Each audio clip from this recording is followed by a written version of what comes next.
South Winneshiek Community School District Bond Initiative Questions and Answers, Part 4, Financial Aspect. Funding streams for public schools. Iowa Code, through legislature, dictates each funding stream and how funds are generated and what can be paid out of each fund. This is called Dillon's Rule. Instead of stating what something cannot be spent on, Dillon's Rule states specifically what funds can be spent on. All expenses paid from every public school district must meet public purposes. Question 19. What is the actual total cost of the building? Answer: the current projected cost with variables such as material increase and a contingency factor total right around $18.5 million.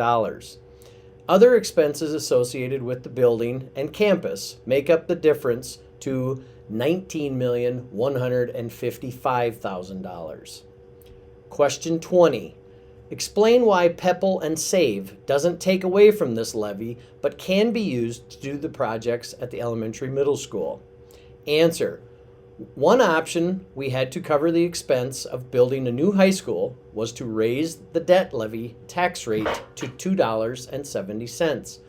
Along with borrowing the maximum we could against PEPL and SAVE dollars for the entire bond referendum of 20 years.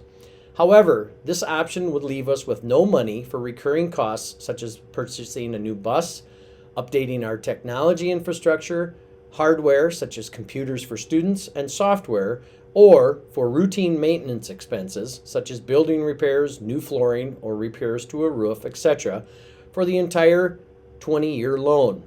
This would have also prevented us from being able to update the HVAC or add the weight room to the elementary middle school building.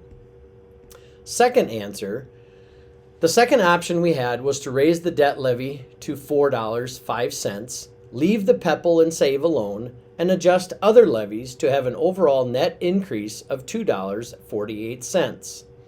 This option allows us to raise $19,155,000 for the new high school, be able to continue with our recurring costs, make updates to the HVAC system in Austin, and add a weight room to the elementary middle school, and eventually add a new auditorium at the new site.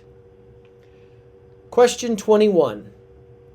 By voting for this, we are permitting the school to levy between $2.70 and $4.05, but you are only asking for an overall of $2.48.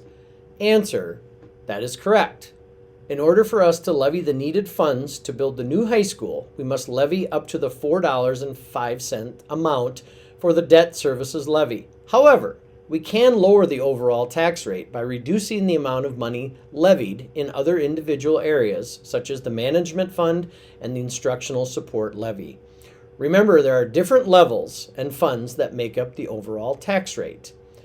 See comparison of the current fiscal year 22 budget to the addition of $4.05 to the fiscal year 22 budget without adjustments, and to the addition of the $4.05 to the fiscal year 22 budget with adjustments.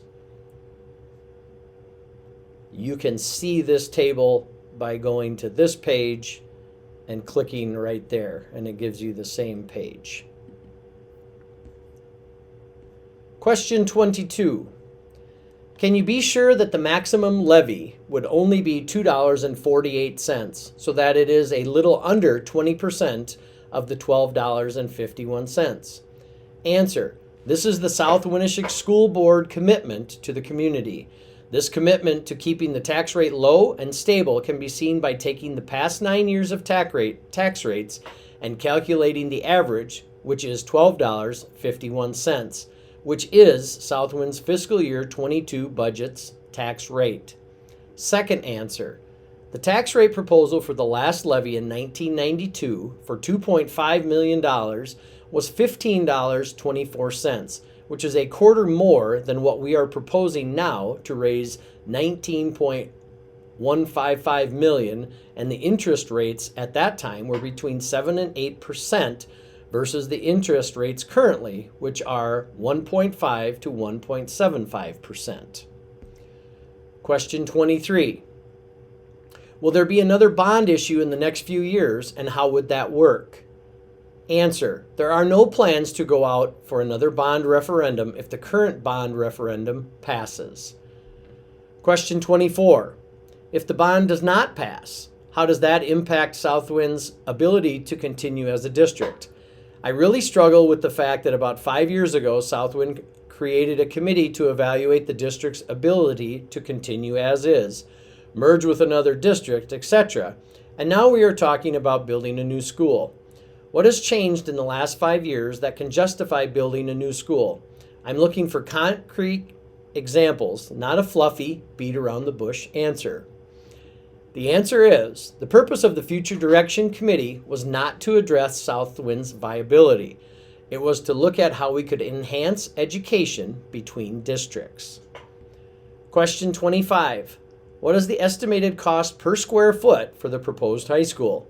How does that compare to other Iowa districts that built or remodeled a school within the last 5 years? Please provide a list of these schools and the cost per square foot. The answer is $225 per square foot. Question 26. What is the expected interest rate that Southwind will be paying for the bond, and how does that compare to other Iowa districts that have issued bonds to build or remodel their school within the last 5 to 10 years? Please provide a list of these schools and the interest rate each school is paying for their bond. The answer to that question is currently the interest rate is between 1.5 and 1.75%. Question 27.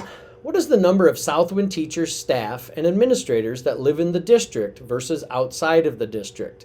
Do any of the teachers, staff, or administrators monetarily benefit from having a new school built, such as a bonus, higher wage, etc.?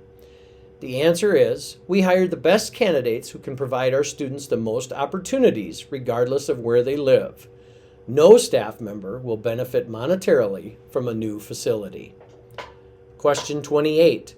How many parcels of land, acres of land, are district voters? The answer is, there are 2,634 registered voters in our school district as of the last election. You will need to contact the county auditor to find out more specific information. Question 29. How do people who live in the district but not own property pay their share?